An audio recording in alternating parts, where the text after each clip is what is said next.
Kisah ini adalah latar belakang Quran, Surah An-Najm, ayat 19 hingga 21, yang turun di Mekah.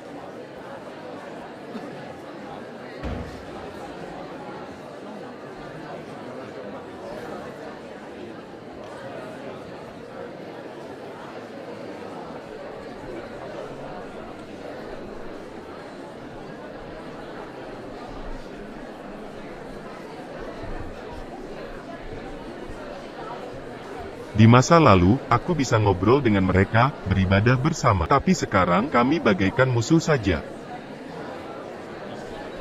Ya, itu mungkin karena caramu menyampaikan pesan ilahi pada mereka. Lihat mereka, dikelilingi berbagai berhala. Mengapa mereka tak mendengarkan aku dan menyembah Allah saja? Kau dulu kan juga suka mencium berhala itu. Oh, tunggu. Aku dapat pesan dari Allah nih. Aku harus sampaikan pada mereka.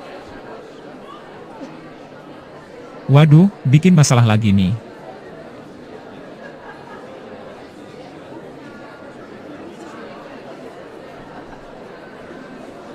Lihat tuh siapa yang datang. Dia itu cuma mau menghina agama kita saja.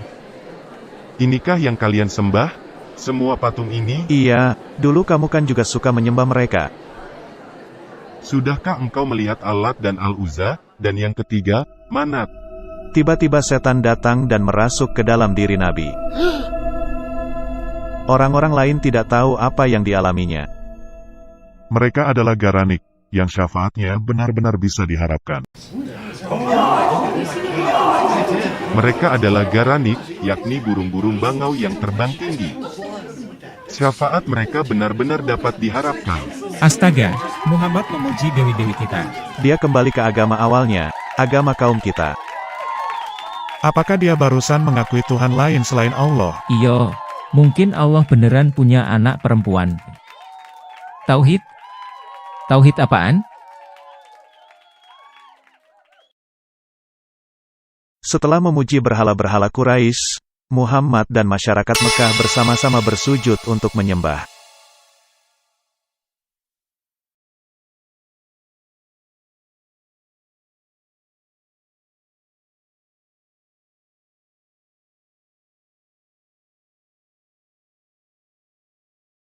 Wow, ini belum pernah terjadi.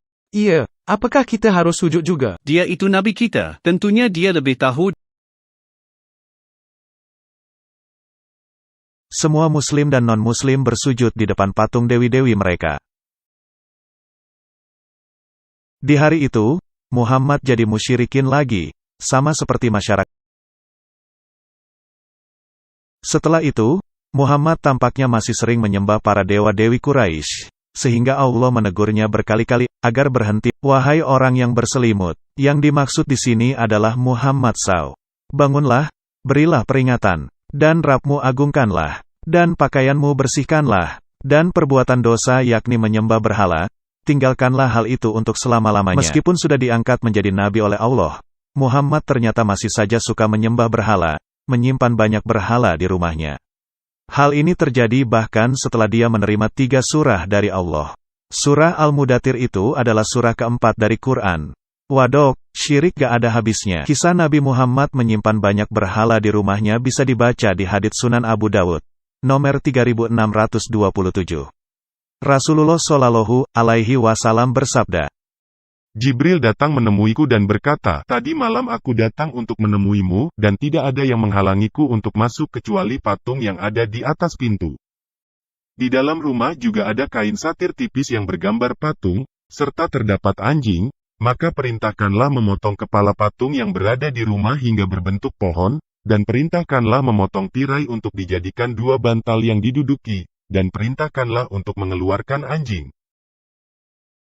Kisah berlanjut dengan keterangan bahwa Jibril lalu datang menemui Muhammad untuk membatalkan pujian Muhammad terhadap dewi-dewi Al-Lat, Al-Uzza, dan Al-Manat di surah An-Najm. Tapi anehnya, pembatalan tersebut baru terjadi di surah Al-Hajj yang turun di Madinah 8 tahun setelah Muhammad hijrah. Keterangan ini terdapat di semua tafsir Quran yang utama. Contohnya adalah tafsir Quran dari Ibnu Katsir, surah Al-Hajj, ayat 52.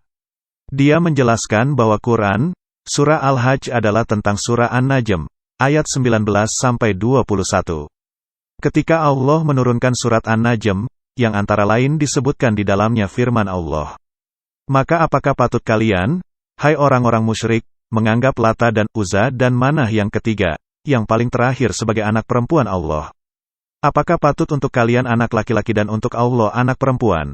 An-Najm, 19-21. Maka saat itu setan menyusupkan kalimat-kalimat yang menyebut tentang berhala-berhala sesembahan mereka saat Nabi menyebutkan nama Allah. Nabi bersabda, sesungguhnya mereka yakni berhala-berhala itu memiliki garanik atau bintang-bintang yang ada di langit yang tinggi, dan sesungguhnya syafaat atau pertolongan mereka benar-benar dapat diharapkan. Padahal kalimat tersebut bersumber dari godaan setan dan bisikannya, sehingga kedua kalimat tersebut menarik simpati setiap orang musyrik di Mekah. Sekarang mari kita menghitung rentang tahun antara surah Al-Najm, ayat 19 hingga 21, dan surah Al-Hajj, ayat 52. Muhammad adalah Nabi Islam selama 23 tahun.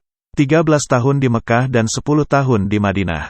Surah An-Najm diturunkan di bulan Ramadan, tahun kelima masa kenabiannya di Mekah. Literatur Islam menjelaskan bahwa perintah untuk melakukan sujud untuk pertama kalinya dinyatakan di surat ini.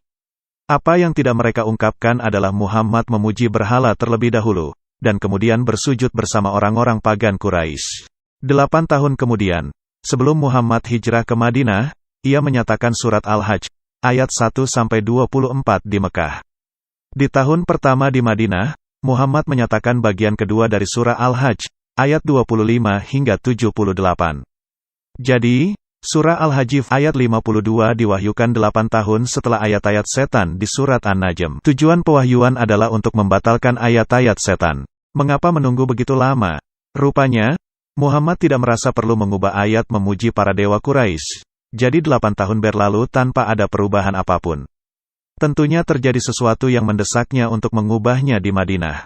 Kemungkinan besar, musuh-musuhnya di Medina menemukan ayat-ayat politeistik itu dan mereka mempertanyakannya. Orang-orang yang bisa memahami dan meneliti Al-Quran tentunya yang berpendidikan, seperti rabi-rabi Yahudi. Wahai Muhammad, engkau mengaku sebagai pengikut agama Abraham, padahal kau sendiri menyembah berhala. Kau memuji Allah, Al-Uzza, Manat, di Quran, surah An-Najm, ayat 19 hingga 21. Di mana tuh? Oh, tentang ayat-ayat itu ya? Jibril baru saja memberitahuku bahwa ayat-ayat itu tidak datang darinya, tetapi dari setan yang menipuku sehingga aku mengatakan ayat-ayat setan. Tapi jangan khawatir, Allah mengubahnya menjadi ini. Apakah engkau telah melihat Al-Lat dan Al-Uzza? Dan yang ketiga, Manat. Apakah patut untuk kalian anak laki sedangkan untuk Allah anak perempuan? Aku sedih karena aku telah salah mengucapkan ayat-ayat ilahi. Tapi Allah lalu menghiburku. Quran, surah Al-Hajj, ayat 52. Apabila kami mengirim seorang rasul atau nabi sebelum engkau, ya nabi, dan dia melafalkan wahyu kami, setan memasukkan godaan ke dalam keinginannya itu. Tetapi Allah menghilangkan apa yang dimasukkan setan itu, dan Allah akan menguatkan ayat-ayatnya. Dan Allah maha mengetahui, maha bijaksana. Setan kok bisa mengontrol lidah dan pikiran seorang nabi? Kamu mengatakan begitu karena kamu itu munafik, hatimu penuh kebencian. Quran, surah Al-Hajj, ayat 53. Dia ingin menjadikan godaan yang ditimbulkan setan itu sebagai cobaan bagi orang-orang yang hatinya berpenyakit dan keras. Dan orang-orang yang zalim itu sangat memusuhi.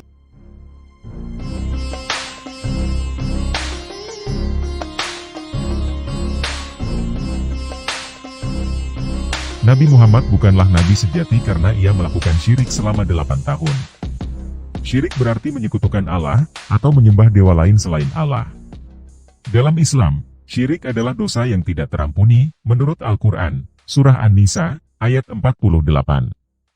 Sesungguhnya Allah tidak akan mengampuni dosa syirik, dan dia mengampuni dosa lain selain syirik itu bagi siapa yang dia kehendaki. Barang siapa mempersekutukan Allah, maka dia telah berdosa besar. Jika Muhammad dapat dikendalikan setan sampai melafalkan ayat-ayat setan selama 8 tahun, lalu bagaimana dengan ayat-ayat lain? Bagaimana kita bisa yakin bahwa ayat-ayat itu tak berasal dari setan?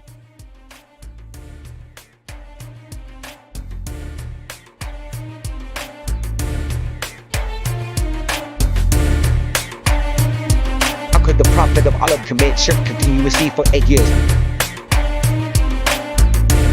When he was caught reciting the satanic verses in the Quran, he then insulted those who rebuked him with the Quran. Surah Al-Hajj verse 53. Muhammad was a musirik because he praised and he prostrated to the gods of creation in the Quran, Surah An-Najm verses 19 to 21. 8 years later, he changed the content of the verse and acknowledged it in the Quran, Surah Al-Hajj verse 52. Remember, go insist Musiriyak will be in hell forever.